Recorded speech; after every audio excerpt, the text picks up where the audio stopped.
Hello and welcome to Elite Cadre, the War Machine podcast that doesn't take itself too seriously. I'm Mike. I'm Kurt.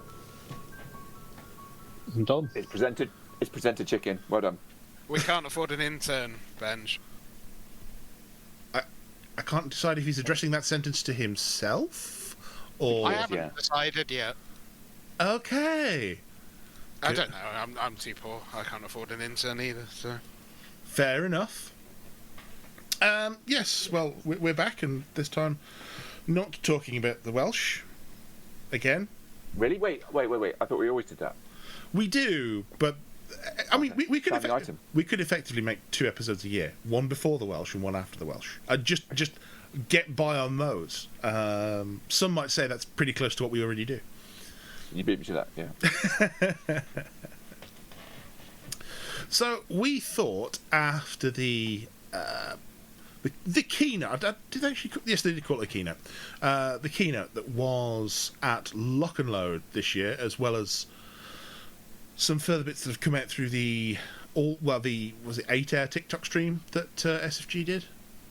I didn't stick with it for 8 hours, but I presume so. Yeah. I'm still waiting for someone to do a recap. Did anyone else apart from Mike win anything on that? I mean, I was going to say the winning things for later, but yes, I did win a copy of. I'm sorry. Frozen and Forgotten, which they've said they'll post to me, so I'm sure I'll get that at some point. But we'll discuss more of that later. We thought we'd have a talk about where the game's going that's been announced for the next year, really. So we're in that kind of post WTC lull that happens. Winter hibernation. Yeah, the point at which going out and gaming looks unappealing because it's raining outside and it's a church hall. It's all so cold and I need to do the Christmas shopping and all these are the multitude of reasons. So this is the winter sleep for War Machine for a lot of people, unless you're in the southern hemisphere, in which case it's summer. I challenge you don't know the meaning of Christmas shopping, but moving on. I do know the meaning of Christmas shopping. I load up Amazon, I start clicking on things, and I press the magic button. I mean, in fairness, that's what I do, but I was meaning the children aspect of it. Is what I was leading into how much greater effort it is when there's children involved. But moving on, and my children are getting older anyway. I was going to say you do not know what it means to be in a family that has foster kids on the other side, because oh wow. The brood across the other side of Bloxwich has rapidly swelled to the point where it's like, and here's another present for you, and one for you, and one for you, and oh goodness, how many more of you are there? But that's you're going round in circles. You're walking around. You're going back. Oh. It wouldn't surprise me. There is a set of twins in there, but anyway, enough about my family life. Yes. So, we do know that there is a pretty big update to the game coming on the 21st of January, which is when Steamforged have said they will put out their annual balance patch along with the Steamroller refresh. I think the first big thing to talk about, I know, Kurt, you have opinions on this because you said it about 5 minutes ago, the spell rack is going. Yes, yeah, I also have thoughts on this. It took me quite a long time to get the hang of the spell rack, I'll be honest. How long were we on Mark 4? Really, I would say in the last couple of months have I really got the hang of how to use it properly, and then they're taking it away. So it does make sense that if a new player comes in, it takes them, how long have we been playing this? 3 years? This version of the game? But that's probably reasonable. I've only just really realised that the best way to run a spell rack is to actually put 4 or 5 spells into your army list and then delete 1 or 2, depending on your caster allocation, when you get to the table. Not sit at the table going, which one of these 8 do I want? That's not the way to play it. But having done that, they're now taking it away. Mixed. I'm kind of thinking it might be better to go back to the sort of simpler nostalgia. And also, the keyest thing that other people have said, there's a lot of one listing going on because of the spell rack, for those who can get the hell of the spell rack. So, much as it's annoying me that I've just got the hang of it and they're taking it away, I can see benefits too. Dom, do you want to go on this before I do?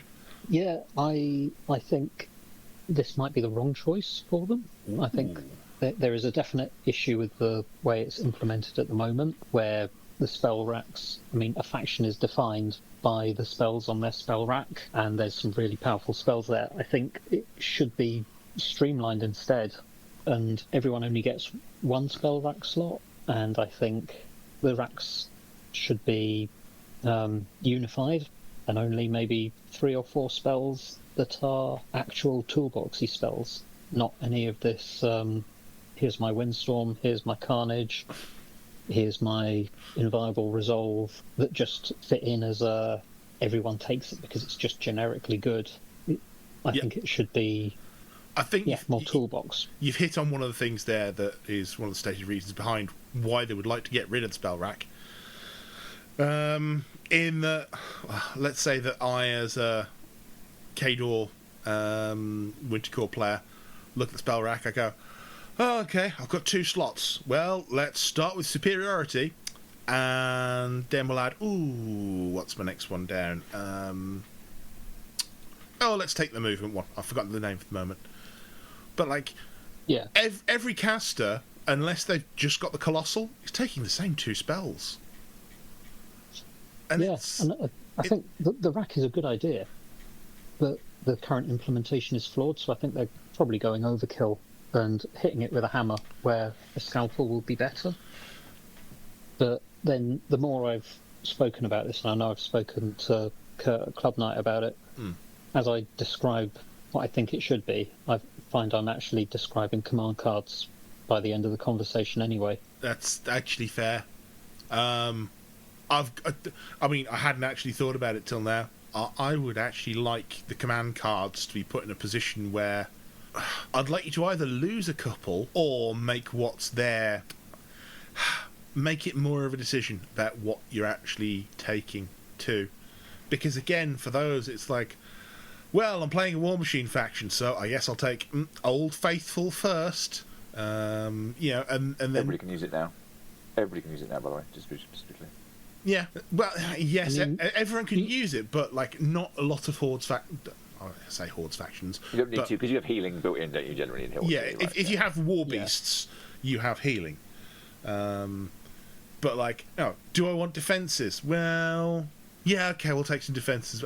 And then your selection's almost kind of automatic. I want the Blessed card because I might need Blessed at some point during the game.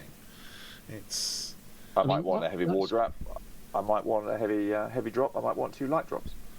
If they are getting rid of, as they are getting rid of the rack, my preference would have been that the rack was a couple of utility spells, kind of similar to command cards, in that you've got your Pathfinder, you've got your magical weapons, etc.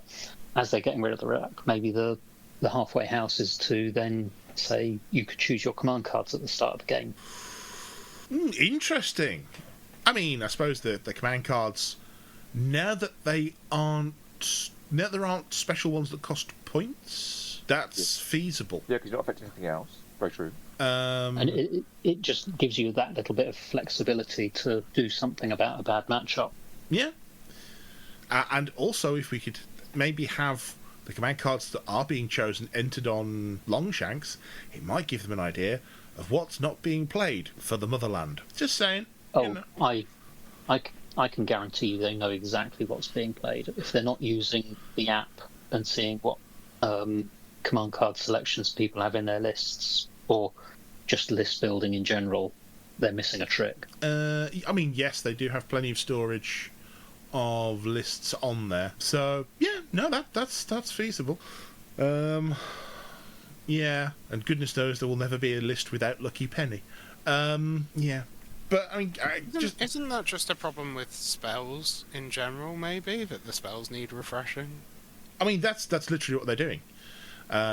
So we know... I thought they were just taking away the mechanic of how you actually... Oh, yeah, they are taking away the rack, but they are rebalancing the spell lists. So, for instance, Borishuk in Kador, at the moment, he's got Dark Unravelling and Veil of Mists with 2 rack slots. Well, we know that he's gaining Snipe. Oh. Yeah. Now, I didn't know that. Whether his rifle also maintains its range 14 at that point... Range 12. ...is an interesting conundrum. Range 17 Weapon Master might be a little questionable. But it is only pound 10. I think that signals. I think it does signal the fact that his range is going down. I think range. But they, as well as shuffling everyone's spells, they've said they've created some ungodly number of entirely new spells. Yeah. As well, I think it's like 20 or 30. I think they said. Yeah, we know there's some new ones. We know there's some effectively new signature spells going to people. If Kane gets sniped, I'll be happy. I think there's ways they could really cripple Vilcool at the moment, and I'm entirely worried about that one. Because if Vilcool doesn't end up with Avenging Force, oh, that's going to be a sad day. But again, Vilcool is the most successful Khador caster at the moment, so at a precisely 50% win rate. Yeah, I mean... They'll do something insane like give Energizer instead. So you've still got it, but it costs you. Interesting. That Energizer and Vilcool would make Vilcool an entirely different kind of caster. Yes. That was an interesting reaction, Mike. I already like Vilcool, and adding Energizer to that spell list just makes it better. Just flat out better in every regard. Yeah, I'd take that. Yeah. I'm gathering that. Yeah. No, I also want someone in Khador to get an old Khador spell back in full throttle. Like, I want to be able to run 4 of the cheaper jacks with the reach weapons at power 17 and just cut swathes through medium infantry. But I know that's not likely to happen for another reason that we're going to get to in a bit. Yeah, so overall I think the opinion on losing the spell racks is mixed, and I think it's going to really depend on what they put in people's toolboxes to replace what's going. As long as all the casters are entertaining to play once we get through this rebalance, I don't think people will care if the rack's gone. I'd agree. I agree. I think it's and I agree with the balancing requirement, because an awful lot of factions have got single casters that seem to rule the roost, haven't they? Yeah. There's an awful lot of them. Yeah. Yeah, I mean, one of the big detractors that I've heard people say about losing the rack is that, it will just go back to the stagnant Mark II, Mark III, where only 2 or 3 casters are viable. But then on the other hand, we've already got that with so many of this picks anyway. It's like, certainly it will cost. You have the Horus faction. Yeah. Oh, I mean, a meta will always emerge anyway, and much back in my day, much like in Mark II, you saw periods of like Mark II started and people went, "Oh, okay, this is the cast we play," and then 6 months later people realized, "Oh, that's winning a lot." What was it like in Mark II, Mike? What was it like? Yeah, well, 6 months later people realized, like, "Oh, that caster's winning a lot. What's the caster in my faction that beats that caster?" So eventually you kind of have this thing where as long as there was something else that could be put out to beat what was there and change the meta again, it never got too bad. The exception was when Miserable Meat Mountain came along and was just the worst thing to ever be seen in War Machine, with, for those who don't remember, lots and lots of multi-wound troll units that had tough, that just didn't fall down, didn't die, constantly healed. It was a brutal period for the game, let's be fair. But for the record, that's not me grinning, you can hear, it's something else. Yeah. But if we go back to Mark II as well, we also had and Mark III, it was the newest thing was the best thing as well, obviously, to sell models. So there was always that element as well. I think that happened less often than you think. It certainly happened with Colossals. I think you're entirely correct there. But like when Mark II came along and the Forces of War Machine books all had their new bonus caster in, like, not everyone, again I have to say from Khador because it's the one I had experience with at the time, not everyone in Khador immediately rushed out, bought a Strakov and was dominating events with them. it was still Sorcerer 2 that was kind of... Back on Interesting. I for quite a while. I thought you were going to use Parkovich for that example. Oh, God. I genuinely had forgotten that one. Or Lord Kozlov. I wanted to like Kozlov so much. So different. He was an Iron Fang caster. Come on. It's like... Iron, But then there was also Iron Fangs were cool. There was also Butcher 3. I mean, that dominated as a release, but again, that was like a special kind of, you know. But Butcher 3 had a kind of sine wave going, though, because it came out, was really good, and then disappeared for a bit, and then came back really strong, and then disappeared again. And it's like, that's kind of fine. But yeah, I think, yeah, you were all... I don't know what you're talking about. My sine wave was flat. It was just all Butcher all the time.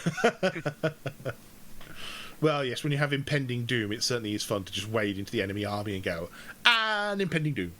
But, I mean, that's aside. I think, yeah, over time, metas usually adapted. They usually kind of moved to something that could beat what was there.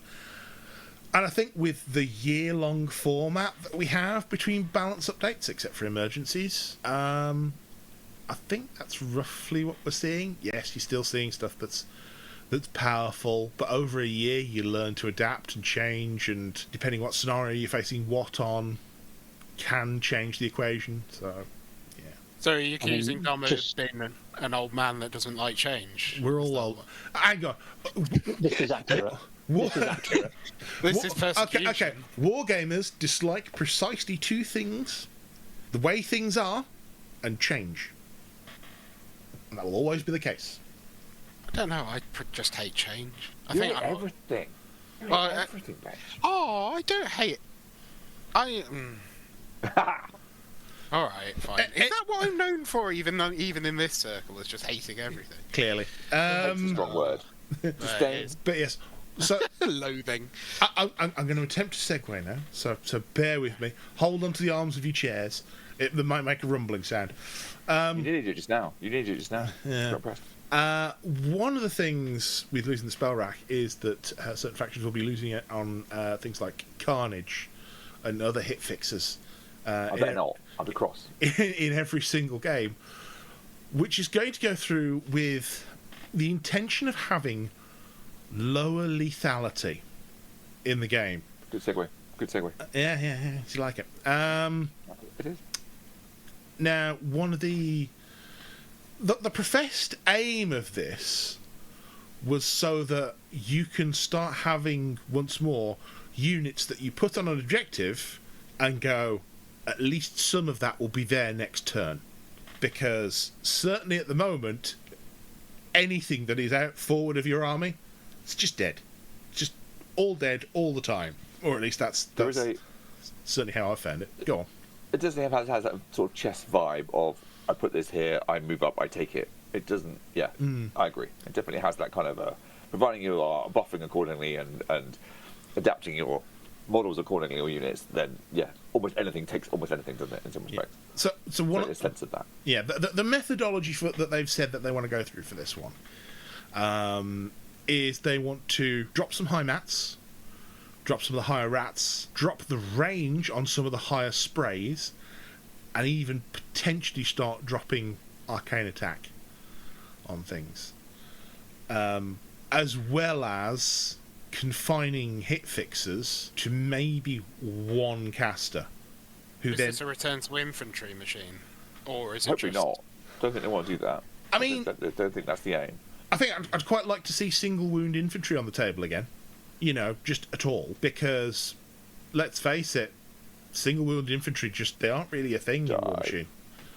Yeah, they just die. Like, I was looking through some of the KDOR lists at the WTC for inspiration. It was like, why are there 3 units of shock attack of the gunners for this KDOR list? Like, what is going on here?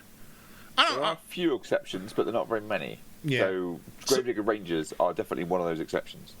You do see those, but there aren't very many, are there? No. I think a lot of it is confined to support units. So, yes, for instance, Arcanists, they will go on the table because they're a million miles away from anything going, and you have a focus, and you have a focus, and you have magic weapons. They're not really in the fight until it's the last 2 minutes, and they go, Arcane 5 spray? Yeah. Which goodness knows what they're going to do with that. This is an interesting Rage one. 2. Yeah. I mean, I would like to see this happen primarily from the point of a lot of games you cannot have that thing where you put something slightly out front and say that is just there to contest because of how units work. Because now it becomes, oh, you've put something very slightly out front to contest. Oh, well, I'll charge that with this thing, and then the other two things that are accompanying it will hit the other models behind that one, and your entire contesting unit's gone now. It's like, well, that's a shame. Whereas with a stat squish, it might be like, only 2 of those 3 guys hit, and next turn there's still a chance of a contest. Yeah, I mean, contrary to the last change, I think this one, my opinion, is they're not going far enough. Ooh. Interesting. I really like the idea of reduced lethality. The Alpha Strike is just far too dominant at the moment. What faction are you playing again, Dom, at the moment? Yeah, I know. Sorry, but he's not going to say old hombre, is what he's saying. And yeah. Yeah, and I agree. It's being able to threaten 14 plus inches is not great. But the reason I think they're not going far enough is changing defensive stats, or the attacking stats in relation to the defensive stats, isn't going to help the Cador Heavy. And the Cador Heavy is still getting one-rounded trivially. Yeah, it is so fair. It's like they're only looking at half the puzzle, nothing that's going to change with reducing Mat or Rat is going to mean that the Cador Heavy is not going to get hit. That 10's always going to get hit. I would say that potentially changing the spell racks is going to have a big influence there as well, because at the moment, if you want to one round a Cador Heavy, depending on your faction, you're usually going to have to land either some kind of plus strength on the Jack that's coming in, or minus armor on the Cador Jack. Not always the case, but fairly frequently. And I think with the spell lists being messed about with, you're not going to have access to those same tools all the while. You're certainly not going to swing the damage roll by 6, are you? Like you can currently now in a lot of armies. That's the difference. You're still going to be able to land a damage buff or a debuff either way, but what you're not going to do is both, or have a 6 or 8 point strength damage swing, which you can in quite a few armies. Chimera, Gravediggers, Old Umbre. Yeah, I mean, and more. It's going to be interesting. Just going back to what you said, Mike, about a once per year balance patch, except for emergencies, they are changing so much here. Yeah, it really wouldn't surprise me if we had at least one emergency patch somewhere in March. I just hope it doesn't go back to CID. Yeah, I think it won't do that. Yeah, there's a very deliberate attitude in SFG that they don't want to go the route of either having as much input as CID or as much new rules output, because I think the other balancing element to that is not to have the rate of change that Guild Ball experience. I think there's learning there on the other side of the potential as well. That's what I meant by output, because CID was outputting at a rate that was like confusing after a while. Every month there was a new thing. I can genuinely remember a point where, like, I went to a tournament one week, then I think I came to yours, Kurt, and played the CID rules for Steelheads. Then played another tournament the next weekend. I'm like, I genuinely can't remember any of the numbers in my army anymore because none of them are the same. I don't know what I'm doing anymore. Which, looking across the other side of a fence, I think 40k has, 4-5 balance updates a year? And there are people there saying, "Whoa, this is too many." But they have a big balance data slate maybe twice a year, and they have it's 4, but it's too large or too minor kind of things, don't they? I think that's right-ish. Yeah, they do have multiple changes. No, it's more than two majors. Is it? Yeah. Is it? Yeah. You'll find that like the points get middled around with slightly more often. But yeah, it's definitely more than 2 proper balance. I suppose they're always changing as well. They're always having more codexes and always more evolution of change than War Machine has. It's actually coming to the point now where every single army has a pack that is for those who kind of aren't into the scene. It will have your new detachments, which are effectively new armies with the same model, but with different abilities. Then you'll have all your points updates in there. Then you'll have all your rules updates in there. Then you'll have all your new models for the years. I think that the Space Marine one is like dozens of pages at this point. Wow. Of just stuff on top of the codex. Now, obviously, they're going into a new edition in 6 months. But that's a lot of extra stuff that someone walking in, opening up the app for the first time, and going, I'm gonna buy these things. Just not gonna know. So, yeah. You obviously don't want to get to kind of that level or CID of messing around with stuff. But yes, I can completely agree. There will probably be an emergency patch, probably March time. Probably coincides with something else coming out in War Machine 3D that we can talk about later. But in general, yeah, I think this is a decent place to go. Again, you could argue it's going back to Mark II kind of times again, although hopefully it doesn't go back to the awful, awful status of here are my Kyazi. They are Def 14. Oh wait, no, 16 in melee. Oh wait, no, they've got Iron Flesh on them. Def 19 in melee. So is the timing a bit, just from a perspective that we were saying earlier, that the game is in a fantastic state, or is starting to have that recovery, is this a bit dangerous? Or does it need to happen? Something needs to happen, but maybe not. I think it helps enable new players. It helps enable it minimise the complexity of starting the game. I think the change of the spell rack definitely, because it's a difficult thing to get the hang of. I think you do need at least. So go on, Dom.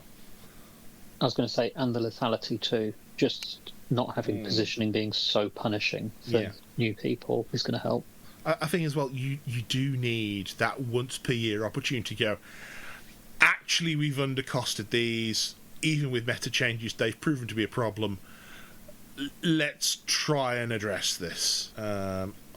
I'm not suggesting there's any kind of forthright candidates at the moment, but what there might also be is there's a couple of candidates like everyone has these units because they're in the cadre boxes or the auxiliary boxes, but no one's playing them because they're not very good. How can we bring these back into the game? Because people have these models, might as well use them.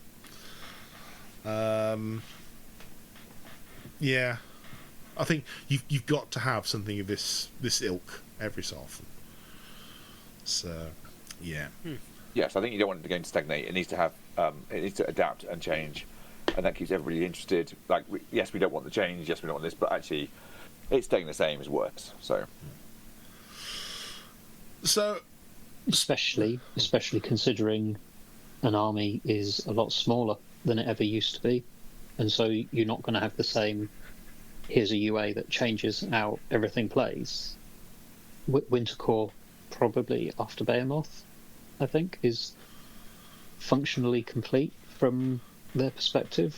Yeah. So the only way you're going to change the meta is playing with the numbers rather than releasing another solo or UA every here and there.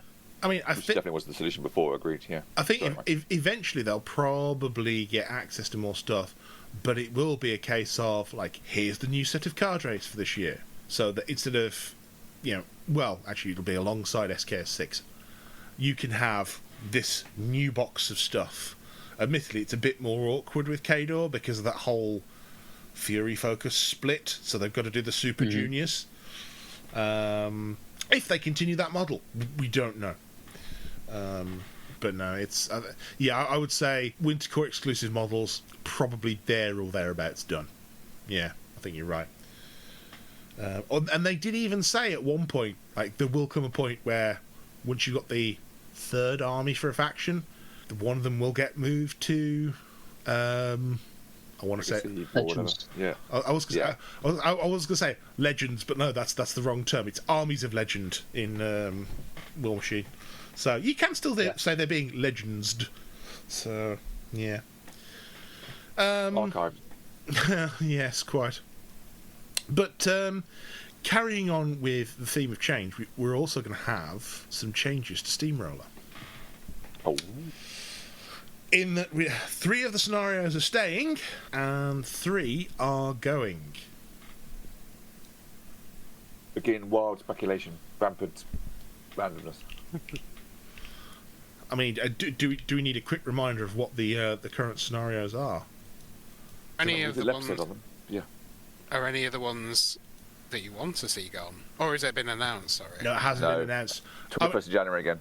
I mean, I know what I would like to see gone, and that is, first of all, colour guard in the bin, go, cease, desist. I think it's a bad scenario. Trench warfare, I'd like to see stay, because that seems to be the general. Oh, we like this one. It's got something interesting going on with it. It's stable, isn't it? It's kind of a good static, kind of stable. Yeah. Wolves at their heels, probably like to see that go. To be honest. It's another one of those awkward, this scenario piece is going to move by this number of inches every single turn. So let me get. So you also then want payload to go as well, I take it. It's strange the 3 I've picked, isn't it? Yeah, the one that the terrain piece moves around, and the one that 40 moves in, and the one that 50 moves in. Mm-hmm. Yeah, that's about it. Yeah. I think I would like some tinkering to be done with best laid plans. I don't think they've quite got that right. I quite like New Incursion. Yeah, I quite like that. I think that'll probably stay. Yeah, I think it'll stay. I think they need to work it so that it's not... You can have it so that if something that's not the cache disappears, it becomes a little bit of a dead scenario. Oh, it becomes a meat grinder, kind of everybody in the middle beating each other up and not actually trying to fight over. Yeah. I think that there should be something done to encourage that not to happen, but I don't necessarily. That's interesting. I don't necessarily know what that is. That's interesting because my picks would be to remove colour guard, remove payload, and remove best laid plans. I can see. I don't mind wolves. I don't mind wolves at all. I could see why you'd want to remove best laid plans. To be honest. Because as I've said, is wolves the one with the shrinking? It's got a shrinking kill box. And then reading just from the Cliff Notes version, after scoring, players may move each 40 mil they control up to 3 inches towards their opponent's table edge. The first player to move their 40 mil across the centre line scores 3 victory points, and if both cross the centre line at the same time, then no points are scored. I don't hate that. I would say the only thing that wants to be tweaked on that is have the 40 start an inch closer to the centre, because at the moment measuring can be a bit wonky, and there is a turn if you move the full 3 where you are on the line. Yes. And so you have to agree mathematically. It must take this many turns. Yeah. Whereas if you started it another inch up the table, you've got a clear delineation of I am definitely over now, but then we're going off into the weeds of scenario nitty-gritty. Yeah. Oh, I mean, I remember certainly for the older scenarios, there used to be like a set of something like 20 templates that were laid out on the table to say, okay, someone brings 3 colossals, we have to take into account that this takes place. Can they? Oh no, they can be in 2 places at once, so we've got to move these an inch further apart. And oh, if they bring this style of army, then oh no, that doesn't work either. There's just this whole set of basic test conditions that had to be fulfilled for a scenario to work. Don't forget the infamous Denegra template of can she just win? Yes. Cover the entire middle of the table in a template. No one can move. Oh dear, whoopsie daisy. Yeah. No, Crix had a bad rep for that in Mark II. Which the whole of the game ever. I mean, Necrofactorium don't seem to have the same... No, they don't. I'm being unfair. Yeah. But that's because you know me and Cricks. we don't have it. We don't have a Denny 2 anymore. We don't have a Scar 2 anymore.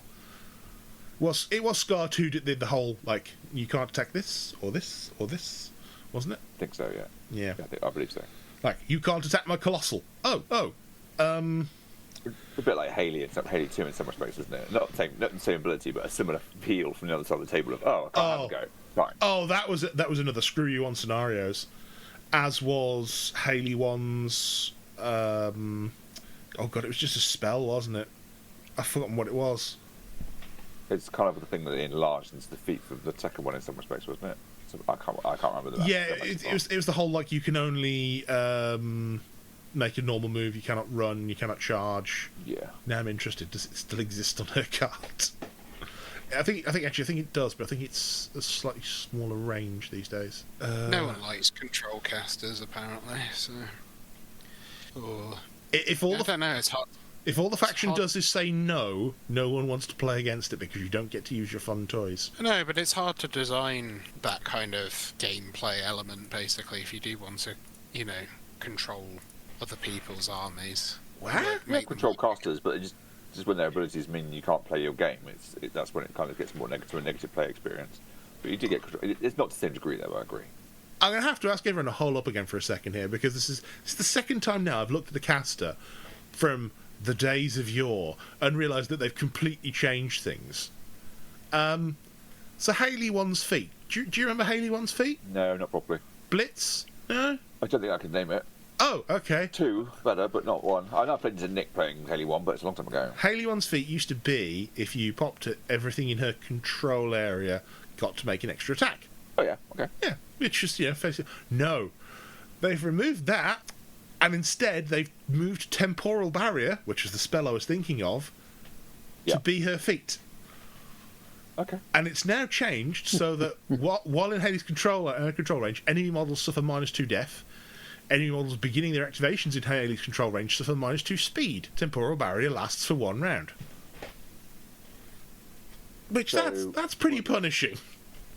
One of the Gravediggers casters has got everybody can make extra attack, hasn't they? Cynthia's got that kind of, her feat is everybody can make an extra attack. Mm-hmm. The minus death and speed sounds a lot like half of Oluseya's Reznikova in Umbre. Oh, now I'm really confused. I've gone to Haley 2 and looked at her feat. Blitz. Okay. Haley 2's feat. Haley and friendly faction models beginning their activations in a control range can make 1 additional ranged or melee attack during their activations. Oh my god. Blitz lasts for 1 turn. So it's not every enemy model in her control area has to sacrifice movement or action. It's not that. She's still got TK, she's still got Time Bomb. They've added Domination. That's weird. Oh, I know she's got a version of Domination before, hadn't she? Except they've removed the character limitation of that one. I genuinely, I'm starting to look at all these like really old casters and going, is anybody playing these? Because I haven't heard of any of these weird ass changes that they've made to them. So people do, but people catch people out. So Rich Dean was playing old school Signar for quite a while, and it does catch people out. For a start, he's playing Cray. Like that was wrong and sinful in Mark III. Because he enjoyed it then as well. You rock up to the table and go, oh, Cray, what does he do? And that's the point where his inner smile was activated. Because if you don't know what Cray does, you are just dead. Yep. Yeah, the fact that Iron Horse was even made better for Mark IV. Because it used to be Heavy Warjacks repoed 3 and Lights repoed 5, and that's just repo 5 on everything. 5, yep. Now I'm intrigued. What's Zerkova's feat at the moment? Because that was another control-ish caster. Oh, you want me to go into the depths of this app and find out Zerkova 1 or Zerkova 2? Zerkova 1. I have clicked the wrong faction. That is not Legacy Kador. I opened it up, there were 4 casters. Like, nope, this is the wrong list. What was her name? It wasn't a Bavnik Commander Zerkova. It was Colding Commander. Yes, that was the one. Ice Cream Code. Howling Wind. While within Zerkova's control range, enemy models cannot make ranged attacks. Enemy models beginning their activation in Zerkova's control range cannot run, charge, make power attacks or special attacks, or make special actions. Howling Wind lasts for 1 round. I don't think that's changed from memory, at least. No. Yeah. I think there used to be a speed limitation on it as well. Because I think it used to activate the cannot charge by limiting speed. Oh yes, because it's not a thing anymore. Yeah. Yeah. -2 speed or something, and then you screw you. I'd have to go back into the book to have a look at that one. Although Forces War Machine Keynote is in the loo for handy reading at this point. Thanks for sharing that. Well, you know, you have to have something there. It's next to Codex Grey Knights. And they belong in the Well, bin. I thought that was for wiping your ass. Yeah. Might as well be for all they added in the Codex revamp. Anyway. So, Kurt, you any opinions on what should stay and go in this one? Or because I know Dom's voiced his. And, I don't know, because it's taken a while to get to know them all. I know what you mean about the moving things. I don't hate the moving. So I don't hate the moving terrain. However, I have experienced those games, and I have won games by them both getting locked in the middle, and I've pushed onto the middle, and I've scored both the terrain pieces and scored 4 points in the turn, and I made it very difficult for my opponent to come back, and the game's over at that point, isn't it? So that's the problem with it. You can end up with them locked on one side of the board, or to one side of the one come towards one player and away from the other, or towards one stronger side of the table. It can mean no matter what you're doing, you can be screwed by it. So I can see what you mean. I quite enjoy it, but it's a bit unbalanced, unfair. Honestly, I think actually better terrain rules might fix all the problems I have with those scenarios. It's entirely using possible. Lots of smaller terrain. I think if you have the 12, 14 numbers of pieces of terrain with some scatter, and there's lots of it on the table, gives you much more flexibility in when they can move, which is generally what we play on. And certainly what I play on at home, or Doms or in the club, or anybody else's. We make sure there are that many, because that's what we've sort of put in place. So, you know, Dom sets the tables up quite often, or our help, and that's what we do. We have standard little packs of terrain that go out, and they're mainly centrally set up as well. So there isn't a massive amount of terrain practically in your deployment. It's 12 to 14 pieces of terrain across the middle of the table, and it doesn't make that scenario quite as kill or cure. But I enjoy it, but I can see why it screws people. I suppose is what I'm trying to say. I think in a lot of cases, if you'd got at least 2 good options for every flag, for instance, that would probably be a much healthier state for the current Steamroller pack. I just don't think it's happening. But we've gone into that whole thing in depth for an entire episode before. So, you know, if you want to hear our thoughts, yeah, so I'm open to what happens. I think the new ones that came in last year are unlikely to go away. They might get tweaked, because that's the kind of what used to happen a lot, didn't it? We'd get new ones come in, and then the old ones would disappear, and some would stay forever and will get tweaked. I like the idea of new incursion staying around, because I used to like that, and I missed it. And I know that annoys some people, but I think it's the RNG. They could change the RNG so it's both players rolling, and some combination of how the dice roll affects it. It would be an interesting twist on it to try and minimise the middle disappearing. But we'll see. The older version they used to tweak it, didn't they, when it was just the flag disappearing? That got tweaked a few times. Yeah, I suppose I'm ambivalent. I suppose, to be honest, what will be, we'll be learning regardless, won't it? Yeah. Oh, absolutely. Although I would like to dare Jamie to bring back radial scenarios. You know you want him, and he'll laugh at you, and then that'll be the end of that conversation. You know you want to see them again, just for that groan every time one gets announced, because they were so deceptive of like, oh, I think I can alpha strike you now. Like, that's just because you're looking at the board in a weird direction. Like, you are no closer than normal. In fact, most of your army is way back there. So, yeah. Okay. Well, that's kind of most of the balancey type stuff. Although we do have at least one caster rework incoming with Valix, because some casters just get left behind in development and aren't that popular on the table. We have a local meta player who loves him, but yeah. And I can see why. Having walked into that matchup with range 2 sprays, it was pretty offensive. Like, what do you mean my gunners are range 2? Like, yeah, not funny with gravediggers at times with quite good range guns. You're still going, what do you mean I've got to get within 6? What? It does also mean that I am now of the firm belief that anything that is flying high should not be able to benefit from cover or concealment. And I will die on that hill. Because you should not be able to benefit. Shouldn't be able to benefit from a wall while flying over it. Clouds, though. Clouds are right. Yeah, up there clouds. I was about to say cloud cover. The wings are blasting them away as you fly. What about chemtrails? Wrong podcast, Benj. We're not a conspiracy podcast. You don't want to go on Joe Rogan instead? That's harsh. I really shouldn't bring that up. That's bad. Anyway, moving along. So that's mostly the balance updatey stuff kind of out of the way. The other big lock and load announcement we got was the announcement of Neo-Apotheosis Warjacks. 80mm Warjacks coming for 4 factions. So it was a Crix, a Signar, a Kador, and a new concept, never before seen. Well, I mean, you've got DJ Thunder the Second in Thunderhead 2, Deathjack 2, catchy name, politely decanonising Riot Quest even further into its own little corner where it shall stay. Behemoth 2 looks less like it's a tank and more like someone stole a tractor or something and altered it underneath. The Ukrainian colour scheme is going to make even more sense on that.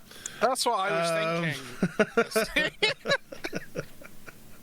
Yeah, I will say one thing. I mean, obviously, Behemoth 2, Behemoth famous for those awful chicken legs on a huge jack.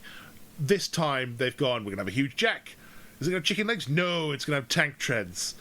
I saw it first and I thought, it doesn't. I don't like this. There are certain angles where Speed 4. But awful. The more times I've looked, Speed 4, yeah. The more times I have seen that model from different angles, each one's like, oh, actually, no, that works. But I mean, the best sculpt was the second Behemoth 3 reissue one, and I said this before. It's sad that like came out near the end of the sort of. I don't think I ever saw one. Yeah. Yeah, and yeah. Exactly. I have one. It's they fixed the chicken legs, and they fixed the sort of like mad guns, sort of like flailing everywhere. Mad guns flailing everywhere. There are two. Well, it kind of looked. There are two bombards on top of the hull. Yes, but it looked like the way it was running. It looks like they were just going to swing around and fire, like. I mean, it was inconsequentially. It was Rat 2 on the run. Because I don't know. Let's not forget the utterly insane rules that Warjack used to have. It could trample every turn and fire at -2 Rat. I was reminiscing on this with Jamie, having mentioned Kador's previous bad Rat. I had to remind him the mortar was Rat 1. Yeah, no one ever remembers that one. Well, Rat wasn't really a thing in Kador. No. All the Jacks were Rat 4, which meant having a Rat 4 Roth 2 Warjack was just an insult. Yeah, especially you used to have to pay for the second shot. Mm-hmm. I mean, it always made it funny when one of my everlasting memories was playing, ironically, was I think it was Sakova and Conquest, and playing against Matt and Denegra, just a complete, like, no chance of hitting her, but spiked the hit and just blew her off the table. It was just one of the most funniest things ever. Oh, I just remember that. It was just like, you're not going to hit her. I know, statistically, this is the worst idea ever. I'm sorry, I've just looked at the cost the cost and like the rules for Behemoth 1. New what? Okay. So this is not the new one. The revised new ones. Yeah. Yeah. I mean, the stat line is as you'd expect. Speed 4, Mat 7, Rat 4. Well, Mat 7's up a point, but from when it was a Mark 2. Def 10, Armor 20, absolutely fine. Beautiful. 36 boxes, as it was. No change necessary. The blasting fists, power 12 armor piercing. Beautiful. Great. Bombards, range 14, AoE 3, power 14, 8, arcing fire. Great. Then there's the subcortex. Oh yeah, there was that fucker. The subcortex rules have changed. Really? The S boxes of this Warjack's damage grid represent its subcortex system. While this Warjack's subcortex system is not crippled, its ranged weapons gain powerful attack. Oh.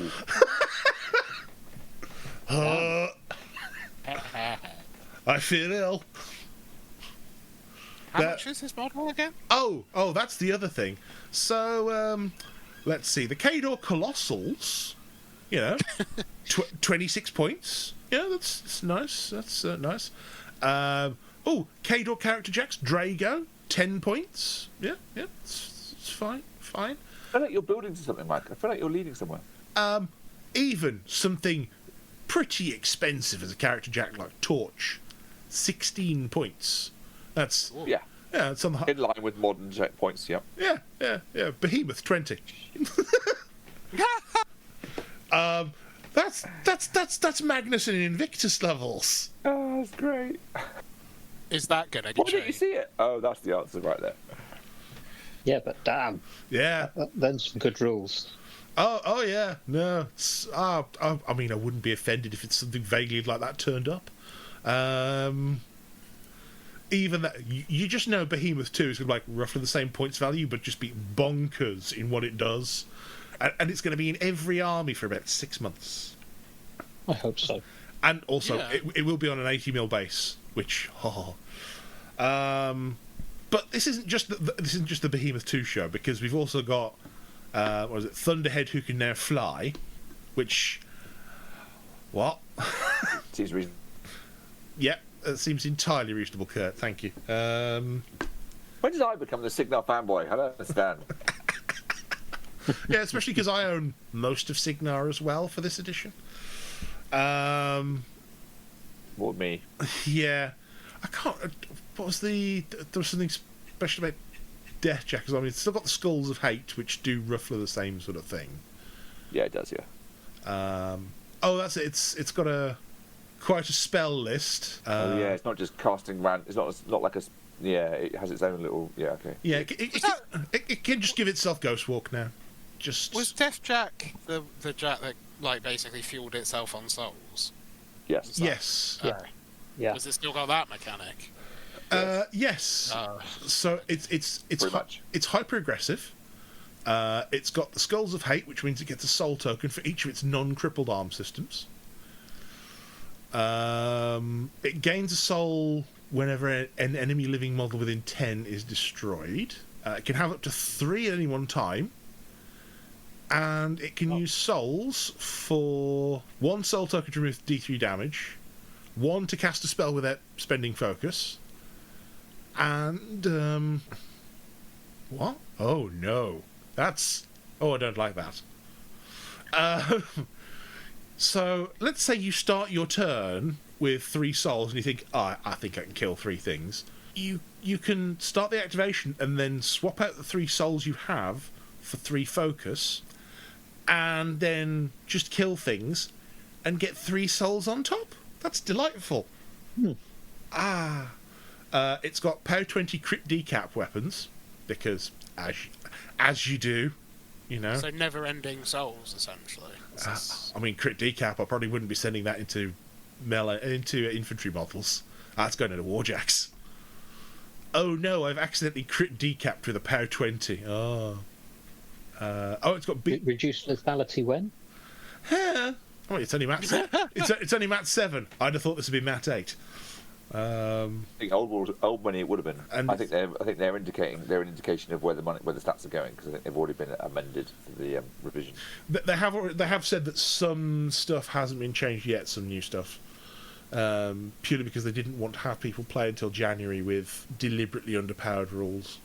But I do know that one change they've already made is that the new I want to say Retribution, the new Dusk stuff, has no rack. So it's kind of a half and half on new models as to whether it's been updated or not. But yes, on top of all this, Deathjack has Annihilation, which is a power 10 AoE with a range of 10. Models destroyed by it are removed from play and do not generate corpse tokens. And Deathjack just gets the soul regardless how close it is. It can give itself Ghost Walk as well, because, again, why wouldn't you? And then there's Soul Shift, which is remove a friendly faction warrior model within 4 inches of the spellcaster from play and replace it with a friendly faction cohort model within 4 inches of the spellcaster.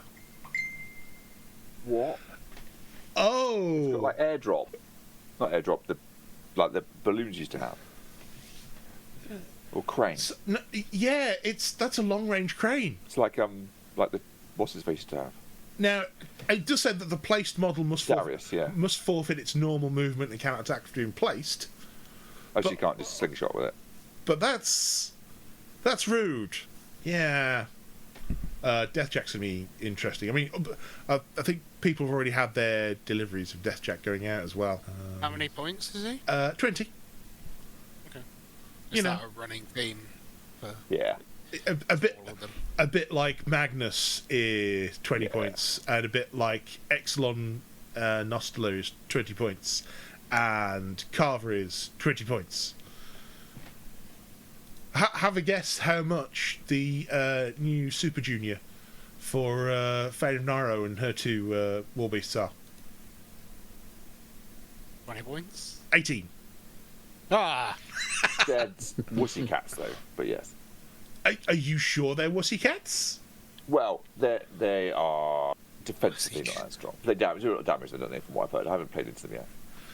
I mean, they're Def 14, Armour 16, yes, but on the other hand, they are Speed 7 and have flank, Yeah. which is something of an issue, because when you've got a crit knockdown Power 15 flank attack, that's not fun. And then, what is it? One of them's got... that's it. One of them's got Winter Coat, which can make things stationary. Oh yeah, they've got kind of complementary sort of. Yeah, the other one's got Snow Wreathed, so you can give them concealment, which is. Yeah, and then Lanissa herself with where are we? Winter's Wrath, Snow Squall, and Heart of Ice, which is I think 18 points is a nice point for them, but yeah, the big new 80 mil stuff seems to be just like, this is 20 points. We could also get like 3D extreme skulls. I've just thought about that as well. We have got them already. Really? Not of the We've new got stuff. Plugger. We've got Plugger. Yeah, but No, I think I Benj meant- was talking about the 80s. Even of the 80s. Yeah.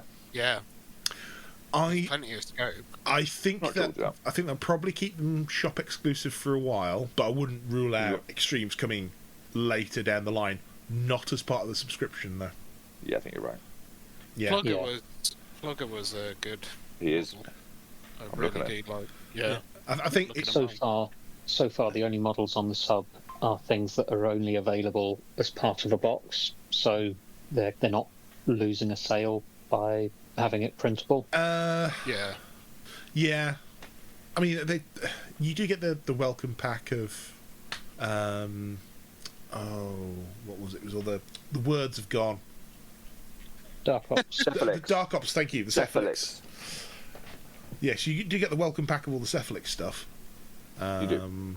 Which was kind of could technically be a lost sale because they're doing that straight 1-on-1, but There is another segue. There's a segue here as well for going to 3D. Oh, There yeah. is a large jack that's now in the subscription that isn't part of a box. It's quite significant, but it is almost a reprint of an older jack, and that's the Crucible Guard Vulcan.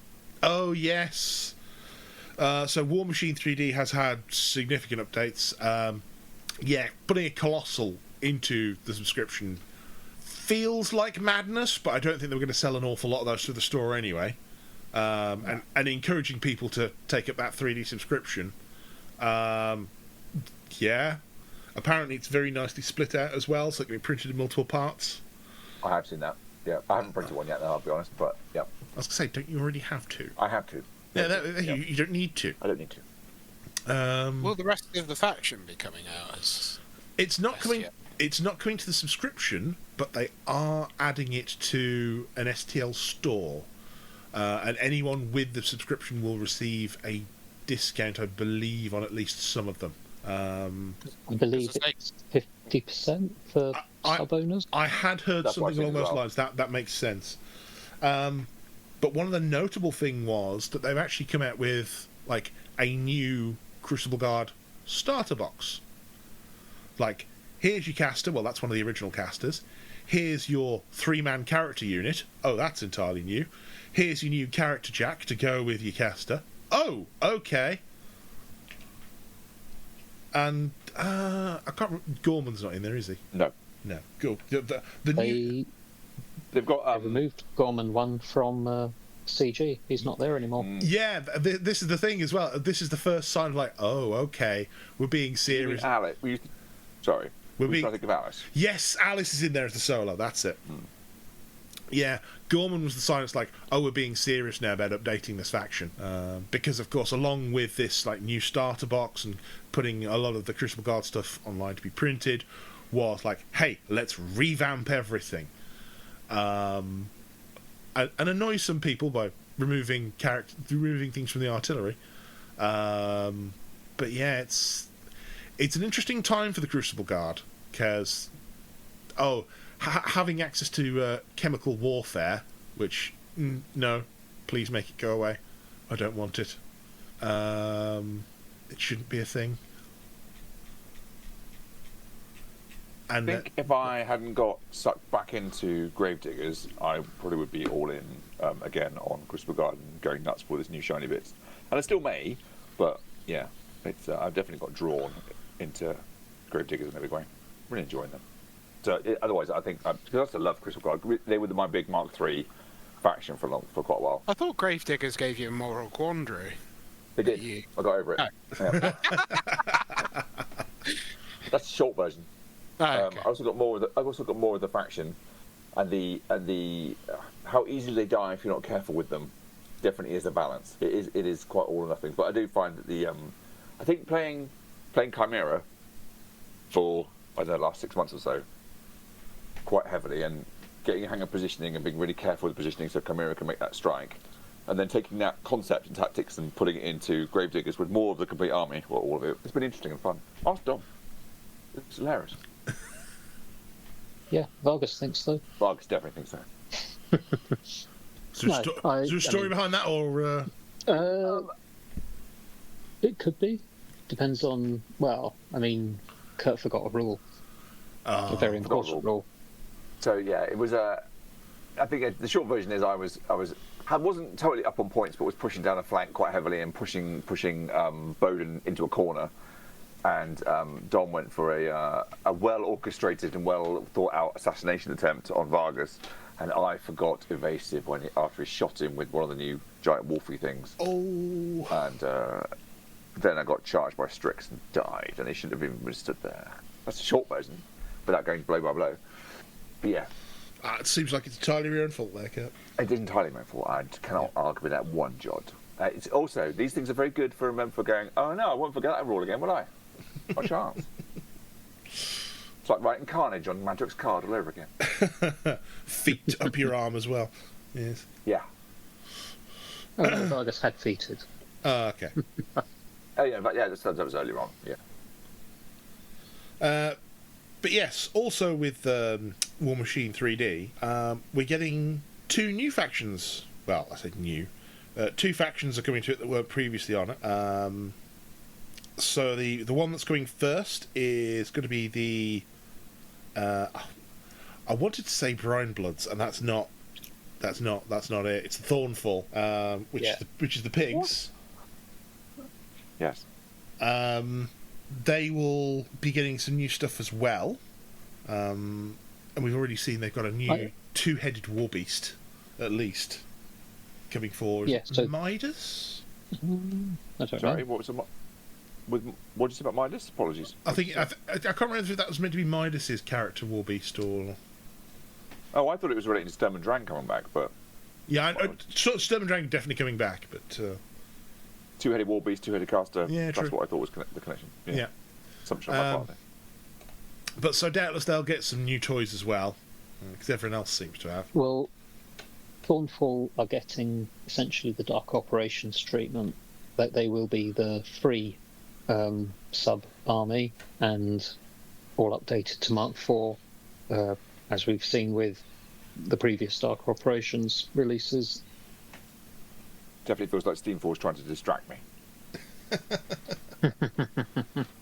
Well, I mean, it's a great way of getting people on the sub. It is. What's the other faction then? That's The other one, much to my quote delight, coming in March, I believe. Although it's an SFG timeline, so take it with a pinch of salt. Is the Infernals. oh yes, I forgot. One of those factions that, obviously they have the 3D files for, was released late in the Mark III cycle before the great removal of all the models in the world. I mean, it's great that it will bring Infernals back and they'll get to be a bit rebalanced, and Oh, yeah, lovely. we know they're getting a new Infernal Master that's, they said, was on par with the power of all the others, or Infernals, which means dear. ridiculously strong. Yeah. I mean, this is going to be an interesting one. Infernals is going to follow the same release pattern as CG, where you might get some bits free in the sub, but largely you're going to be buying the STLs. Yeah. But this is, considering that Infernals, as they stand currently, still do really well on Longshanks, it's going to be an interesting event to see how exactly they tweak it. Yeah, they need some rebalancing, and that power curve should not go upwards. I realise that part of their power is in that relatively few people face them, so having the knowledge to beat them down with is rare. Mm-hmm. But they are a horrible faction to play into. They are. I don't think too many people would disagree with that assessment either. No, I played into them and got kicked horrendously. Yeah. Yeah. Touch me in bad places. The only time I've even had a chance was when a player was actually, no, Adam didn't borrow it. He had. Did you have your Infernals? Yeah. And he was new to playing that faction and fairly new to the game at the time. And that was the only time I played into Infernals and felt like I had a chance. Yeah, Adam, let's learn a new war game. Let's pick the complicated faction and still kick everyone's asses with it. Oh dear. But yes, they're coming to War Machine 3D.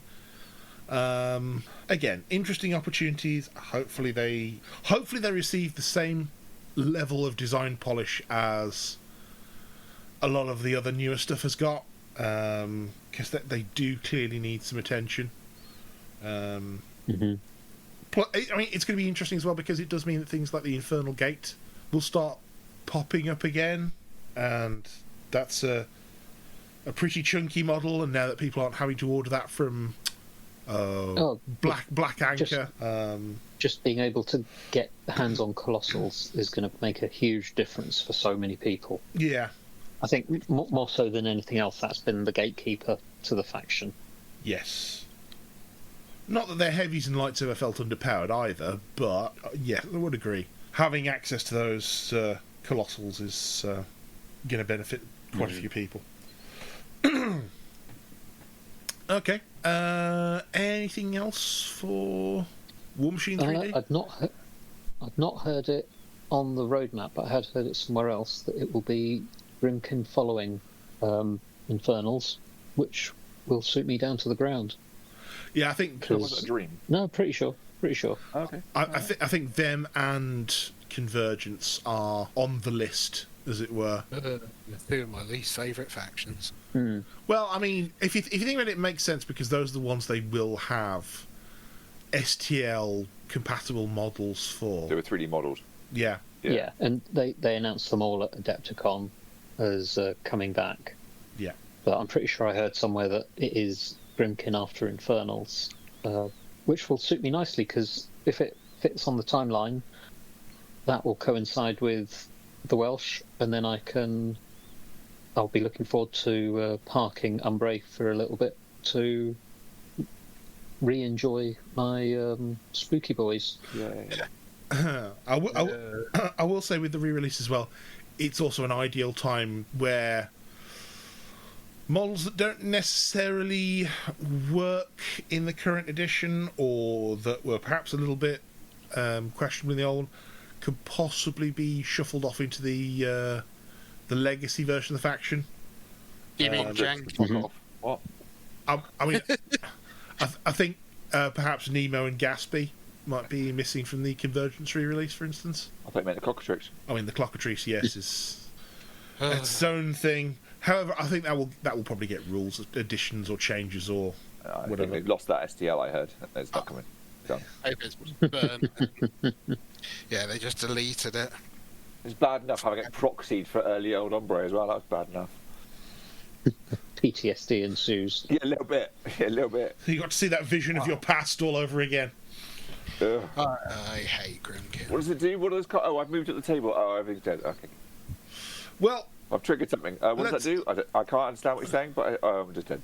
What? let's move on to happier things for you, Kurt. Because also we saw the first, a good tranche of the first models for Kithgard. We did. So I'll kind of leave this one in your hands if you want to. Oh, I haven't prepped. I've got screens up or anything, but from memory, yes, we had some very cool. We had the command starter, which looks very cool, and I can't name any of the models off the top of my head, but it does look interesting. I thought it's a new Trolls army to run in parallel or to complement the Brian Bloods, but is the more land-based Trolls. It is more the evolution of the Trolls that came down to the southern kind of peninsula, an evolution of oh my god, what were they called? What were they called before they were Kithgard? See, I'm the troll player and I should know the answer to that. They're more military trolls from before. So led by Gumbjorn. They're going from a fluff perspective, although apparently we have seen a preview of the model. I'm not sure if that's real or if that is the final model. Like The Gumbjorn tank. Gumbjorn tank. I'm not quite sure what I believe, but anyway, there's something like that. As far as we know, Gumbjorn and Lehman Russ is the model. It does look a lot like a Lehman Russ, doesn't it? It's like a Percival tank, Lehman Russ. It's got sponsons, it's got a turret, and it's got those World War One style exposed tracks. Like, yeah. I'm not sure. If it quacks like a duck. We'll see what evolves out of that. But yeah, I like the most significant thing we learned about them was they have some different ambush mechanics. They seem to be able to generate these little hatches in the table and can ambush from those hatches rather than from the edge of the table. So this is wholly unlike. I was going to say this is why airdrops from This is why mentally I call them the Viet Trolls. Like they are the Viet Cong with a little bit of US military mixed in. It's It's like grave diggers, but instead of coming from the air, they're going to come up from the ground or in the bushes. It's going to be that kind of everything's dropping down. It's going to be units coming up. So certain solos or certain models are going to have this ability to drop this hatch down, and then ambushing models can come out of it. So you can, and then they can have some units seem to have abilities that give them bonuses the turn they come in. So you're going to have ambushing models that can just turn up and lay down suppressing fire. It's going to be interesting, a different kind of mechanic. So we'll see. I do like looking at the models. They look very cool and characterful. They're all hiding in bushes or it's just very, very cool. They are very much looking like Vietnam-esque trolls. Agreed. What I would say as well is that these trolls seem to be how can I put it? A lot of people have said they don't like the Brian Bloods because they're too piratey, too silly. And the Kithgard are very much a more serious take on the trolls.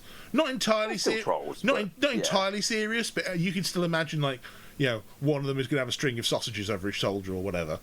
And they've all got pets. All the main casters and characters seem to have little animals on their shoulders and all over the place. So there is that light humour element to it. But I agree, it's not quite as cartoony as the Brian Bloods. Yes. Creel Company is the Kithgard evolution. I remember what they're called. Okay. Which was that core Brian Bloods that were had lots of stolen Signar weapons and old style, like small cannons and things like that being carried around. So we'll see. I'm open to it. I'll see what happens. I'm enjoying what I'm playing at the minute, and I'm not. I mean, Russ has already taken the mick. Russ Charles, who sculpted a lot of the trolls, because I was being sort of vague about whether I buy trolls or not. He was just laughing at me because he's not wrong. I will buy trolls. Yeah, exactly. I've always bought trolls. We know you'll end up with them. It's just a matter of time. And trolls are the reason that I know Russ as well as I do. So yeah, exactly. Yeah, I do like trolls. I've always liked trolls. Okay. We also have, same announcement, next faction after the Kith, I believe after the Kithguard, is the Fane of Nairo, which is the new Dusk army, which is going to be elves on bats? Question mark? more direct more overt vampire themed rather than subtle vampire theme. I think is probably the Yes. We're going all vampire. Yeah, it's. We saw you like vampires. Here are the real vampires. I mean, we do know that the remnants of the Nis are being kind of shoehorned in there, which is. I'm not sure shoehorned is appropriate. They're elves. They're still Nis. Putting aside their differences, I believe is the phrasing. Except the current Fane of Nairo stuff, none of it is an elf on a bat. It is in fact a lot of characters that we already know. Yeah, very true. It's got Lanissa Rissel, it's got Selena Rafal, and I believe one of the characters in The Last Watch. Yep. Veer 2, which I'm guessing there must be a Veer 1 somewhere. He was in the character 3-man character unit in Legion. Okay. Oh, no, not Legion. No, in wasn't. I keep thinking it was Legion. It wasn't Legion, was it? It was the Retribution, I think. But anyway, one of the two. I'm getting confused now. I haven't looked it up. See, that's the thing. War Machine's been around for so long, we're just constantly being confused by what was and what wasn't. That was the real downside of CID, is that there's too many versions of rules that existed, and therefore you go, which version was that? Don't know. No one knows anymore. I have looked all this up once because I was going, wait a minute, he was in that character unit, and went and looked it up, and I haven't retained it. False. Aelith Veer, Blade of Nisor, was in fact a solo. Oh, I thought he was part of character unit. Okay. Retribution, Legions of Dawn, Nis solo. So there was talk that another army would be Dawn Guard oriented. Oh no, he's not Dawn Guard. He's just Nis. No, I understand that. Yeah, but I think it just made me think of it because the Legions of Dawn. But that would be what would follow it eventually. Oh, okay. Yep. Oh, God. So I'm just noticing that some of the Retribution stuff, the pictures for them are still the pencil concepts of. Yes, they are. Why can someone not fix this? Surely someone has a photo of a painted model somewhere of some of these. It's like that point where for like nearly 2 years... Not officially. Yeah, it's like for 2 years Mercenaries just had blank photos for a lot of Steelhead stuff. Because no one bothered to either take the art or a painted model and put it in there. And, hey, speaking of the app... Good segue again. Yeah. Like you're pro. Yeah. It is changing development houses. Tinker House will no longer be involved. Where it's going, what's happening, if it's being redeveloped, changed, whatever, I guess is more up in the air, because the wonderful world of software development is the worst. I mean, what I would say is the app that we've got is probably the best version of the 3 that we've had. I think it's it's a gold standard now for tabletop wargaming apps, to be honest. I mean, we can all nitpick about speed and about how it performs, but the reality is, if you could have that for another game, you bloody well would. Oh yeah, no. If I could port this straight across to 40k, I would in a heartbeat. I wouldn't even I wouldn't even pause to wave goodbye to the current 40k app.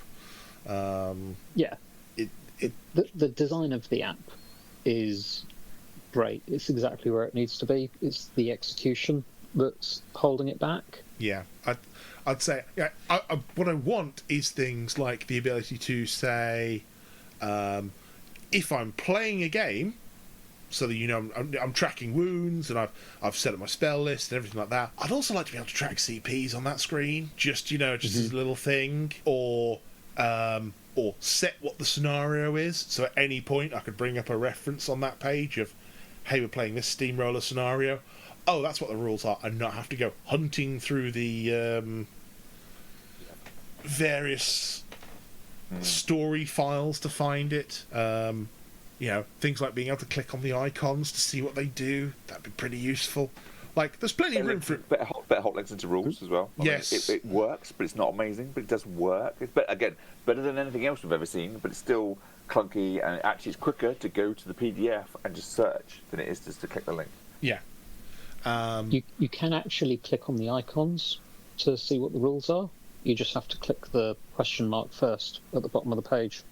Yeah. Of course. That makes so much sense. Sorry, in case you couldn't tell, I'm being sarcastic. When you're sarcastic, mate, supposed to use a sarcastic voice. Yes, or say /s at the end. Nice. Go back a bit. It's just... Okay, thank you, Don, for that one. That's actually pretty useful, but also... Did you not know that? I thought you'd be sarcastic then as well. No! It's just clunky. I know you can do it. It's just clunky. This if you want to know what is in more detail, I find it quicker to go to to have a PDF open as well and just go, what's this? And go find it. It's smoother, but yeah. Yeah. So hopefully with it moving development studios, it will turn into something nicer. I would say from a lot of people's experiences, not my own because I spent too much on an iPad, it could be made a little bit more lightweight, or at least have options, maybe don't load all I'd like it not to make it act like I haven't clicked something and then react to the thing I've clicked and then click the next thing that I've clicked because I thought it hadn't actually responded and then take me through 2 less down when I didn't mean it to. This is where a change in dev is probably going to help a lot because, whether they keep it in Unity or not, I don't know. I don't particularly care, really, if it does what it needs to do. But there's a guy on Discord who is very familiar with Unity and has been hacking his Windows install and examining the code and seeing what it's doing. And at the moment, the reason why it's so slow at times is because it's loading the whole army list 4 times recursively. What? It doesn't surprise me. Like the amount of stuff that it's trying to load in the background to keep the UI somewhat usable is ridiculous. Like, do you need to load every single one of those images every time you go to this page? No. Is it going to? Yes. Like, yeah, there's a lot of stuff that could be done with a decent developer to slim this down. And Unity... Going away from Unity probably would be a good start. I get that it's a well-known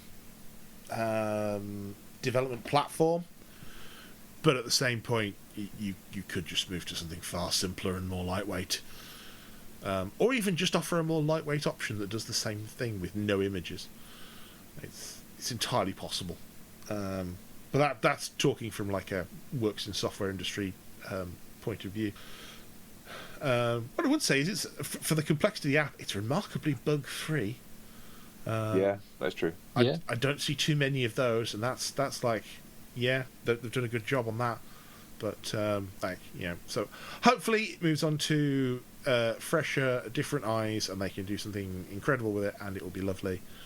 I will say that the community's attitude to Tinker House has often been somewhat dismissive, and I can understand why, but they have also given us the gold standard in apps, so you kind of I think that's important to remember. Agreed. You kind of have to bear also the app is free. I'm just gonna throw that out there.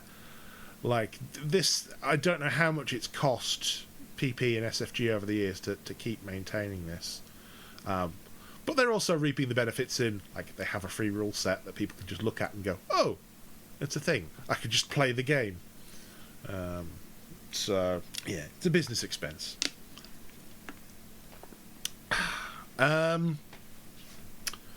Just want better tools for looking at all the lore, bookmarks and basic functionality like that. Yes, and having pages that are formatted like pages that a sane human would read off. That would be a good start. having buttons that don't look like they're disabled all the time, that would be another good one, because something to show what you've read or not. Oh, steady on. This is wishing for the moon here. Yeah, the library function does need to be vastly changed. And yes, it is searchable, but the search is weird and never quite works how you think it should, because, you know, pressing enter on the keyboard you'd think would search, but it doesn't, because it's waiting for you to press another button, because it's primarily a touch-driven interface, and yeah, it's thousands of small changes. Yeah, it's all good though, hopefully. Right, the last thing I've got on my list. A list? Yes, I know. We're dreadfully organised, don't you know? Is that we've... podcast I'm used to. Yeah, we've finally seen the Old Umbre Colossal in Gorgia. It's a bit weird. I like it a lot. Given the other... do you know, it's a gargantuan, isn't it? It's Fury. Given the other gargantuan you've seen, this is given the other war beasts that Old Umbre has, this is in keeping. But yes, it does look bloody weird. You know what it makes me think of, and I didn't think of it. I didn't see it at first. I think it was only when I saw a painted one. Was that that's not your painted one, is it, Dom? No. It's just painted one online, yeah. Is that it made me think of I read a lot of Dresden Files. We talked about it before, Mike. Dresden Files book series. There's a creature in the Dresden Files that he borrows from mythology all over the place. The Rawhead, which is a mythological creature that kind of pulls itself together from dead bones and flesh and blood of dead animals. And it very much looks like this thing that's just built itself on the fly from things it found lying around. And it very much has that vibe, which is, I thought that was interesting. And then all of these kind of games and books will borrow from the same sources, don't they, to an extent? Interesting. I think that is kind of the law. Yeah, it does. That certainly is what it looks like. I know that kind of wasn't where I was expecting you to go with that one. Me? Yeah. Oh. I look at it and I realise it's a more macabre version of it, but I see it as something like the corrupted creatures from Princess Mononoke. So that's interesting, isn't it, when you look at the new wolves as well, which did basically scream Mononoke. Oh, so you mean like the boar, the giant boar in the beginning? And yeah. Yeah, I can see that. I mean, don't get me wrong. I think they probably plundered inspiration from the same kind of sources, and that they probably dived into some Celtic mythology somewhere as well. And but but when you combine it with the new wolves that I can't remember the names of that are horrendously good, I should say, to qualify, they're very Mononoke. But yes, it's definitely a very interesting gargantuan. It definitely reminds me of Japanese mythology. Yeah. Over Celtic, I guess. I don't know, but it looks cool. The only reason I'd say Celtic is because there's a sort of strong tradition for, at least in Welsh and Scottish myth, for sort of skeletal horse-like creatures. I realise this is more sort of wolf and bear based stuff, but like if you look at something a bit like Maddie Lloyd, the whole Christmas thing that they do in Wales. Anyone else familiar? No. Horse head on a stick. That's familiar. Yeah, okay. There's a whole mythological thing about having this kind of horse head on the stick that the Welsh must then, and I kid you not, rap battle with at Christmas. And yeah, it's giving me kind of overtones of that, as well as there's a Scottish creature that is the Selkie. That's a mermaid. That's Irish / Scottish. The Silkie's like a mermaid seal thing. There's one that's a horse that if you kind of touch it, you stick to its skin, and that's semi-skeletal. Yes, I know. I can visualize it now. I've seen it in something else as well. It's not called the Silky, but I know what you mean. I can visualize it, and there's a film that utilizes that creature as well that I can't think of the name of yet. I know that it was borrowed for some kind of monster bestiary I read as a child, where it kind of that they used the pelt of one of these things to throw on someone that they didn't particularly like, and because it would stick to the skin, it essentially made them a monster for the period where it was on there. It was a very gruesome children's part work thing that had a very interesting list of creatures in. I wish I could find it again, but yeah. Anyway, completely and utterly off topic. Gorgia, very fitting with the old ombre look. I never want to have to paint one of these things because I think I will die before I finish it, frankly. It looks... Dom's got his foolproof technique, it's great. It's a super primeval. I can just use the same colours. I mean, there's a lot of bone on there, but it's a lot of bone in different places, and the fur that's linking it, you could probably just use contrast paints. And then, I use contrast paints for everything. It's fine. Yeah, I know. I'm still old-fashioned and feel like that's cheating some of the time. I've only just started doing models entirely with contrast paints. There's that moment of realisation of, oh, it's done.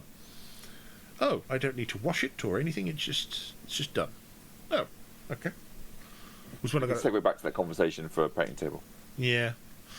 No, I've got other things for the hobby table. Don't worry about that. But yes, that is everything on the list. Hopefully, we've not forgotten anything too major. And if we have, well, yeah, get over it, I guess. You're loving my caring attitude here, Ben Dressy. Oh, it's just very flippant. When has this podcast ever not been flippant? Indeed. I don't know, but it just feels like... I don't know.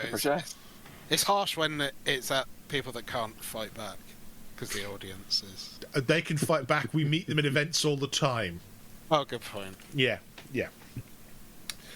So, I guess with that, we can move on to any other business, hobby table, whatever. Benj. That was a bit overly flippant. Just, painting table, whatever. Whatever you like. Whatever. Okay. Benj, what's on your painting table? At the moment, my Christmas present, a 1/72 scale Gundam knockoff from China. It's in a massive box at the moment because I have not got the mental fortitude. Well, yeah, Spoons. It took me 3 months to build 1/100 Chinese kit as well, and I did post some of my progress on the Discord. Took a lot of sanding. Some of the bits are not fabricated particularly well because it's Chinese, and quality assurance isn't the thing over there. But I must admit, it does come together quite well. It's got die-cast metal bits. Doesn't require painting, just some panel lining, decals, Mike's favourite thing. And panel lining and decals. How to turn me off any model instantly. Oh, so, I feel like you're missing out. It's not as bad as you think it is. Okay, I'll take you with it. I mean, don't worry. I've looked at the stuff. It's like what you're building is like, yeah, it looks very nice, very impressive. I never want to do it myself. It does require, as Kurt says, a lot of mental fortitude. Like, just to... The amount of runners, it can just... As soon as you open a box and there's like... When it says over 1,000 pieces, it's just like a jigsaw from hell, kind of, like, potentially. But the finished product... The only way you'd get me to do those is if I could find like a decent version of Tall Geese and Wing Zero. There is a very decent Tall Geese. Yeah, but I'm not willing to spend that amount of money. I think we've discussed this before, actually. Probably yes. Okay, fine. Anyway, move on with your stuff. Go on, Rich. No, that's it at the moment. Until I get some Crucible Guard for Christmas as well. Oh, very nice, very nice. Yeah, 3D printed, all lovely. No, that's me. Okay, all good, all good. Dom, what's on your painting table? Not as much as I'd like. The club was doing a not grey November, and I painted absolutely nothing for that because life was mental. However, at the moment, I'm currently slowly working my way through my 2 Lords of the Hunt. There's some rhyming slang there, I think. I need to remember that next time. I did not think of it before. I will now be all over it. Thank you. Yeah, fair, valid. I like that. Yeah, I did not think of it. I will.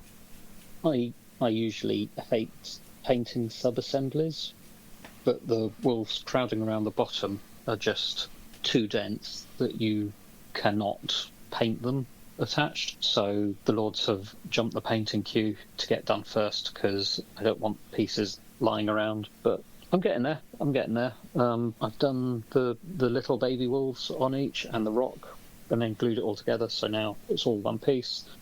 And now the not at all intimidating wolf and rider itself. But they are beautiful models. I can attest to that. They are amazing. It's the best and worst thing about War Machine.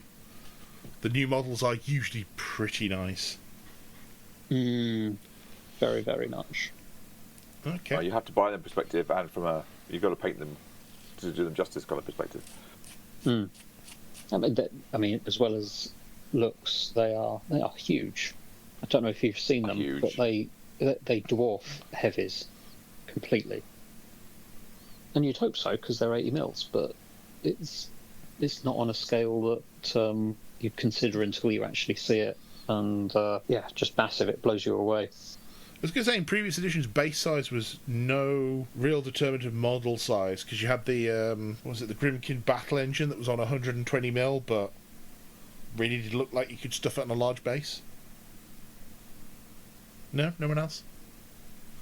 Yeah, to an extent. There was variation, wasn't there? But now things are, there's overhang in all kinds of ways. Not annoying overhang, I should add, because we used to have that as well, didn't we? But yes, the wolf is huge. We are back to the days of everything overhanging. But we don't have to actually, facing like we used to have to. You used to have to be like, turn it around entirely, so it's facing that way, but it's actually facing that way. Don't do that anymore. I need to carry on with this before we go on, because it is my own personal new campaign after hating slaughter bases, and got more of those. This one, if you're going what grinds your gears, Mike? If you're going to sculpt something with feet that are going to be glued to the base, make sure that they either fit inside the rim or have some way of hooking onto the rim. Because at the moment, having things like, this foot can go flat on the base. Where's the other one? Sort of hanging half on, half off-ish of the rest of the base. You did McCoy, did you? No. I'll tell you on gluing up in a second. And also that went for pretty much everything in the Kador and Signar dual faction box set. Literally all of the character units in those have 1 foot on the base and 1 foot off, and it just drives me crazy because half of them wouldn't even glue properly. You'd get them on, but because there was only 1 foot that had a good contact, if you have magnetized bases, you'd pick them up, the 1 foot that hadn't quite bonded properly would just tilt up a little bit and rip the thing off the base. So you end up having to get a bit more creative. But Steamforge, stop doing it. Russ, in fact, stop doing it. Don't listen to him, Russ. I like it. You, Russ, I know you're there. I know you work with these bases professionally.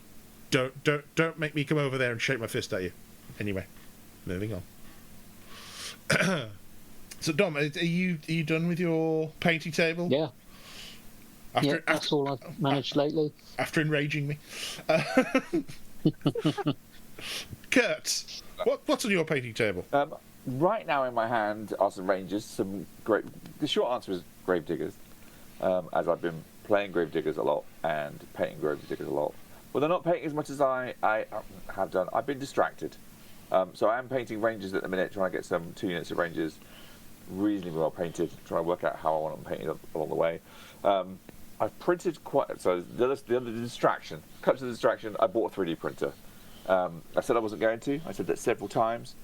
And then the Black Friday sales made me go, oh wait, that's not actually that expensive. That's quite a small printer. And other people owning that printer, or certainly that range of printers in our local community, and demonstrating that, especially those without technical acumen. So Dom owning 3D printers when he's has a technical career, IT, technical, networking, administrator career, and likes quote unquote dicking around with things like that. I didn't really fancy buying something I had to dick around with and level every other week, and I didn't fancy that as a hobby. I didn't want to get into it. I've watched him do it. I didn't want to do that. But then when another member of the play group who works in finance bought one and gets on with it well and throwing things out, I'm like, wait a minute, I should really get on with this. This is fun. And then Black Friday sale just convinced me. So I bought myself a Bamboo A1 Mini, which is the very smallest of the Bamboo. It's so easy to use. It's really, really good. A filament printer, not a resin, I should add. And signed up for the subscription. I've been messing about with trying to print filament versions of models, which are designed to print with resin, I should be clear. But my main distraction has been, I'll just print another one of those, or I'll just tweak this, or I'll just do that with it, or I'll just do this with it, or I'll print some terrain, I'll just do that. So my painting is definitely taking a hit. Partly because I start painting too many models and go, I'll just reprint that and I'll start again. So I've got quite a few pluggers, some of which are part painted, some of which not at all because they were disasters. But I'm quite happy with my final verdict. Yes, the short answer is lots and lots of Gravediggers, which I'm now going to try and finish. Because a bit like Dom, the No Green November, I had nothing in that list, I think, posted. In our group kind of collection of pictures. Because I haven't finished anything. I'm just starting lots of things. And then going on to the next thing and wanting to be a little bit table ready to make everything look a bit better. But now I really want to crack on and get things finished and get on with looking nice, because I quite like doing that. I quite like having a whole army that looks nice. Yeah, that's my hobbying of late, of just lots and lots of stuff. Gravedigg is the plan for this year's Welsh? Yeah, it is. Next year's Welsh. Yes, it is. Because I don't think Kithgard will be out enough by then, reliably. So I'm enjoying. Well, it depends what happens in January. I can see January being a challenge, the changes, but I'm enjoying Gravediggers a lot. It's just something about it, and as I'm fully admit that I had aversions to it when I first got the starter box and a few bits, and it felt like it was just clubbing seals, and some of that was the opponents I was playing, and some of it was I was just taking off heavies at range with mass fire. But the army feels as a whole quite nicely balanced. I'm intrigued to see what they do. I'm hoping they won't do too much because it's a fairly new army. I'm hoping it doesn't get hit too much. I'm hoping Plugger doesn't get beaten too hard. That's what I'm really hoping. I like Plugger. I don't think he needs stealth, let's be honest. He doesn't need stealth. I wouldn't be upset if he lost that. But I do like just the way he kind of contradicts the other heavies, and that most of the time they're not all ranged. They're quite good. They're all quite good in melee. The fact that he can just come across the table as a serious threat is quite a good holding position for him for a lot of the game, with a lot of ranged fire at him. It's fun, yes. Short answer, yes. Gravedigger for the Welsh, current plan. Cool. How about you, Mike? What's on your painting table? How's your hobbying going? As I don't know if you've heard any of it while I've been going to this evening. It's related to the TikTok stream that SFG ran.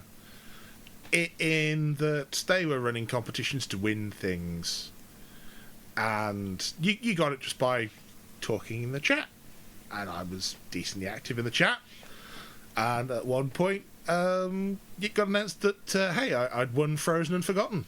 Like, oh, that's nice. I'd been vaguely considering it just to buy the NIS models because they were really nice models. I was like, I'll take a free copy of that. Then I realised Fane of Nairo might not be out for a while. Oh, that's a shame. Oh no! Oh dear! So you bought an army to play Fane of Nairo. Well, a few bits. I mean, I may have bought like 2 of the battle group boxes and one of the core army, which yes is the single wound models, but I'll expand later with other bits.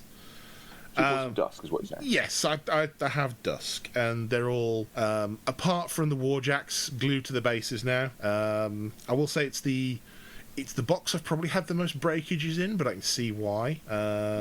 In that I think at least one of every unit had either one broken leg or one broken arm, but because of how they're modelled, it's like, oh, that was never going to survive shipping.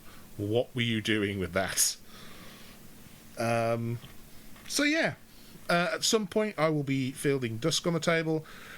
No, they are not the plan for the Welsh. I am not that much of a maniac.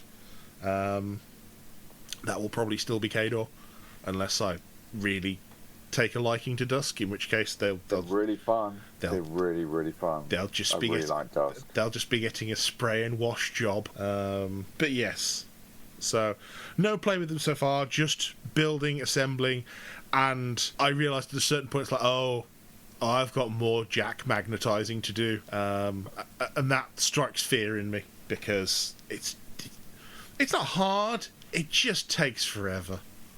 Actually, if I could segue back briefly to your previous comment around contrast paint. Yep. I do like contrast paint, but after painting trolls with them, like almost exclusively with my trolls, and they look good on the table, but individual models don't look great when you get up close, and they're not. I know I can paint models to a pretty high standard if I am motivated to do so, but I can also put armies on the table quite quickly too. But what I wanted to do with Grey Diggers was to use very, very few contrast paints and highlight up manually and properly, and probably not use much of my washes. Literally start from dark colours and work my way up. So I'm doing things like yellows and reds over like a purple base, and that's how I'm painting my overpainting my Grey Diggers. Is this going to be your non-metallic metal faction as well? No, I'm not doing that. That could do one. I'm not doing that. I'm not doing that. Chris Cawthon's probably not listening to it. Chris, I'm not doing that. I'm not doing non-metallic metals. I don't care how much you bait me. I'm not doing it. No. He says that now. There's metallics. No, I'm not doing it. I've not even painted one model with non-metallic metals. I messed about with it like once or twice when Chris was really goading me. I'm not doing it. Yeah, this is like how I started messing about with like, I wonder how that power weapon effect is done. And then rapidly had an entire Grey Knights army with the same power weapon painting scheme on them. Like, oh, okay. I haven't done anything much with the blades apart from painting them gold, so there's definitely something will happen with. I might do some kind of highlighting within it, but it won't be non-metallic. I might think about the non-metallic method and then apply it to give me a decent highlight and swoop kind of on the blade, especially on plugger perhaps. Maybe it's just not a plugger, but I'm not doing non-metallic metal. Fair enough. I'm sure Chris will get you eventually. I'm sure he will. It's just, yeah. Okay. Well, I guess that is everything done. And with that said, you've been listening to Elite Cadre, the War Machine podcast that doesn't take itself too seriously. I've been Mike. I've been Kurt. I've been Dom. And Bench. Say goodbye, Nick. Say goodbye, Nick.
You've been listening to Elite Cadre, a War Machine podcast. Music provided by Martin de Bont and Symphony of Spectres. For more details on War Machine and its upcoming releases, please visit steamforge.com.